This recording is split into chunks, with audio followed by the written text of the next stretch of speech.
Hello दोस्तों, अज मैं थानू इस वीडियो विच फरवरी दे विच लगन वाले बूटियां बारे जानकारी देवांगा कि तुसी किहड़े-किहड़े बूटियां नू फरवरी विच ईजीली लगा सकते हो। तो दोस्तों पूरी वीडियो देखियो, वीडियो थानू पसंद आवेगी ते नाल ही इनफॉर्मेटिव होवेगी। सब तो पहला तो दोस्तों, अगर तुसी मेरे चैनल नू हजे सबसक्राइब नहीं किया है या मेरे चैनल ते फर्स्ट टाइम आए हो तो प्लीज़ मेरे चैनल नू सबसक्राइब कर लो ते नाल ही जो घंटी का बटन है उसनू दबा दो, क्योंकि जदों भी मैं कोई नवी वीडियो लैके आवांगा तो उसका नोटिफिकेशन थोड़े तक सब तो पहला पहुँच जाएगा। चलो हुण वीडियो स्टार्ट करते हैं दोस्तों।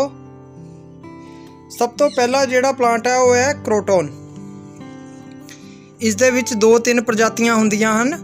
ये बंगलोरी क्रोटन है, एक बरीक पत्ते वाला क्रोटन हुंदा है, एक पूरा येलो पत्ते वाला क्रोटन हुंदा है।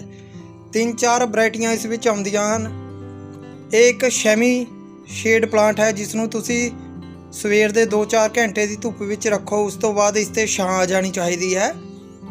ज़्यादा धुप्प विच इसनूं नहीं रखना, किसी प्लांट दे थल्ले जां जो ग्रीन नैट हुंदा उस दे थल्ले लगाओ इसनूं। इस दे लई तुहानूं मिट्टी जो है वो वैल ड्रेन वाली चाहिए है, जिस दे विच रेता दी परसेंटेज ज़्यादा होवे। सैकेंड प्लांट है जो दोस्तों वो है ये मेरा शफलेरा दा प्लांट। दोस्तों इस दे तुसी पत्तियां दा कलर देख सकते हो, बहुत ही सोहना कलर है। ये प्लांट जो है फरवरी विच लग जाता है बड़े ईजीली, तुसी देख सकते हो। इस दे विच न्यू शूट्स आ रही हैं, ये देखो। इसलिए तुसी इस प्लांट नूं भी फरवरी मंथ विच लगा सकते हो। इस दे लई भी जो मिट्टी है वैल ड्रेन बनानी है तुसी, ईजीली थोड़ा प्लांट ये ग्रो हो जाएगा। ये 2 किस्मां दे विच आंदा है, एक दे विच थोड़ा चौड़ा पत्ता हुंदा है, एक दे विच बरीक पत्ता हुंदा है। ठीक है दोस्तों, हुण नैक्सट प्लांट की गल करते हैं। वो प्लांट है ये वाला मधुकामनी दा। मधुकामनी जां झुमका बेल भी इहनूं बोलदे हन। दोस्तों ये प्लांट है, इस दे विच भी न्यू शूट्स आन लग पईयां हन। सर्दी के कारण इसका अजिहा हालात होया है। तुसी इस प्लांट नूं भी ईजीली अपने घर विच ग्रो कर सकते हो। प्लांट है दोस्तों वो है एरिका पाम जां रेबिनो पाम। जिहड़ी भी पाम की वैरायटी है उसनूं तुसी फरवरी दे विच अपने घर विच लगा सकते हो। ये देखो तुसी, इस दे विच न्यू जो लीफ है वो निकल रहे हैं, ये देख सकते हो तुसी। ये एक इंडोर प्लांट है, इसनूं भी तुसी नर्सरी तो लिया के अपने घर विच ईजीली लगा सकते हो। जो नैक्सट प्लांट है दोस्तों वो है ये गुड़हल दा हबिस्कस दा प्लांट है। इसनूं भी तुसी फरवरी महीने विच लगा सकते हो। इस दे लई तुसी जो मिट्टी बनानी है वो ज़्यादा पोर्स या वैल ड्रेन नहीं होनी चाहिए। इस दे विच मिट्टी या खाद की मकदार ज़्यादा होनी चाहिए है। हुण अगर नैक्सट प्लांट की गल करा वो है ये बोगनवेलिया।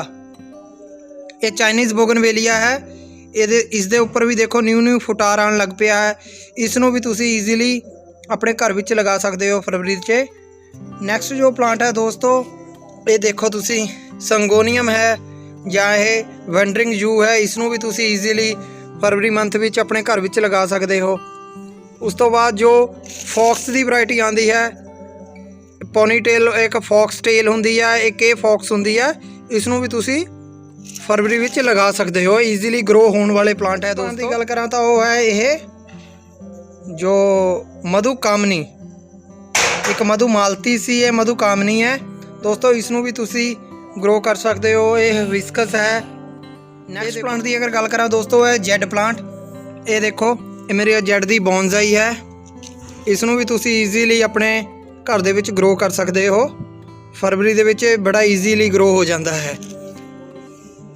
ये नैक्सट बोगनवेल ही है। ये देखो इस दे विच फुटार आ रहा है बोगनवेल, ये भी बोगनवेल है। नैक्सट प्लांट की गल करा दोस्तों है स्पाइडर प्लांट।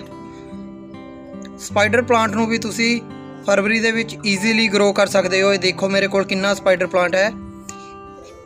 अगर तुसी इसनूं नर्सरी तो लिया के ग्रो करना है, नर्सरी तो ग्रो कर सकते हो। अगर तुहानूं तुहाडे किसी नेबर या फ्रेंड के घर दे विच है तो इसका एक जो इस तरह लंबे लंबे निकलते हैं इसके बेबी प्लांट, इस दे विच भी रूट्स होंदियां ने। ये देखो इसनूं भी तुसी नॉर्मल सैंड दे विच लगा दोगे तो थोड़ा प्लांट तैयार हो जाएगा।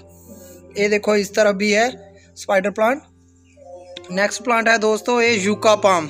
ਤੁਹਾਨੂੰ ਦੱਸਿਆ ਕਿ ਪਾਮ ਦੀ ਕੋਈ ਵੀ ਵੈਰਾਈਟੀ ਆ ਤੁਸੀਂ ਉਸ ਨੂੰ ਲਗਾ ਸਕਦੇ ਹੋ। ਇਹ ਇਸ ਤਰ੍ਹਾਂ ਦਾ ਹੁੰਦਾ ਹੈ ਯੂਕਾ ਪਾਮ, ਇਸ ਨੂੰ ਵੀ ਤੁਸੀਂ ਈਜ਼ੀਲੀ ਲਗਾ ਸਕਦੇ ਹੋ। ਹੁਣ ਨੈਕਸਟ ਪਲਾਂਟ ਦੀ ਗੱਲ ਕਰਾਂ ਉਹ ਅਡੇਨੀਅਮ। ਦੋਸਤੋ ਇਹ ਦੇਖੋ ਅਡੇਨੀਅਮ, ਇਸ ਨੂੰ ਵੀ ਤੁਸੀਂ ਫਰਵਰੀ ਦੇ ਮਹੀਨੇ ਵਿੱਚ ਲਗਾ ਸਕਦੇ ਹੋ ਕਿਉਂਕਿ ਇਹ ਡੈਜ਼ਰਟ ਰੋਜ਼ ਹੈ, ਗਰਮੀ ਦਾ ਪਲਾਂਟ ਹੈ। ਹੁਣ ਅੱਗੇ ਗਰਮੀ ਆ ਰਹੀ ਹੈ ਤੇ ਇਸ ਦੇ ਉੱਪਰ ਵੀ ਬਹੁਤ ਵਧੀਆ ਫਲਾਵਰਿੰਗ ਆਵੇਗੀ। ਪਲਾਂਟ ਹੈ ਉਹ ਇਹ ਰਬੜ ਪਲਾਂਟ। ਰਬੜ ਪਲਾਂਟ ਨੂੰ ਵੀ ਤੁਸੀਂ ਈਜ਼ੀਲੀ ਫਰਵਰੀ ਵਿੱਚ ਗਰੋ ਕਰ ਸਕਦੇ ਹੋ। ਇਹ ਇੱਕ ਇੰਡੋਰ ਪਲਾਂਟ ਹੈ, ਇੰਡੋਰ ਇਹ ਬਹੁਤ ਹੀ ਵਧੀਆ ਚੱਲਦਾ ਹੈ।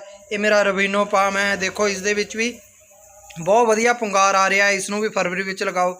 ਦੋਸਤੋ ਅਗਰ ਇਹ ਮੇਰੀ ਜਾਣਕਾਰੀ ਤੁਹਾਨੂੰ ਵਧੀਆ ਲੱਗੀ ਹੋਵੇ ਤਾਂ ਪਲੀਜ਼ ਮੇਰੇ ਚੈਨਲ ਨੂੰ ਸਬਸਕ੍ਰਾਈਬ ਕਰੋ ਤੇ ਵੀਡੀਓ ਨੂੰ ਜ਼ਿਆਦਾ ਤੋਂ ਜ਼ਿਆਦਾ ਸ਼ੇਅਰ ਕਰੋ। Thank you.